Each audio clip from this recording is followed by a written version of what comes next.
An auto rickshaw driver has filed his nomination as an independent candidate for the Kurnool Lok Sabha seat. Bichupalli has been an auto driver for 7 years.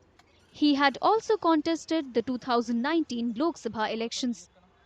2019లో నేను last time ఎన్నికల్లో కర్నూలు పార్లమెంట్కి పోటీ చేయడం జరిగింది. అయితే పోయిన ఎన్నికల్లో 10,000 ఓట్లు సాధించడం జరిగింది. అయితే లాస్ట్ టైం 17 మంది పోటీల్లో ఉండగా 6వ స్థానంలో నిలిచాను. మళ్ళీ ఇప్పుడు 2024 ఎన్నికల్లో కూడా పోటీ చేస్తున్నాను. ఎందుకు పోటీ చేస్తున్నాను అంటే చాలా రోజుల నుంచి, అంటే నేను 7 ఏళ్ల నుంచి ఆటో నడుపుతున్నాను. అయితే ఆటో కార్మికులకి సంక్షేమ బోర్డు ఏర్పాటు చేయాలని చెప్పి ఎన్నో ఏళ్ల నుంచి ఆటో కార్మికులు పోరాటం చేసినప్పుడు కూడా ఈరోజు ఆటో కార్మికులకి సంక్షేమ బోర్డు ఏర్పాటు చేయకుండా చిల్లర పాడేసినట్టుగా అంత ఇంత ఇచ్చుకుంటా సంక్షేమ పథకం ఇస్తున్నాం. మీకు అంతేకాదు.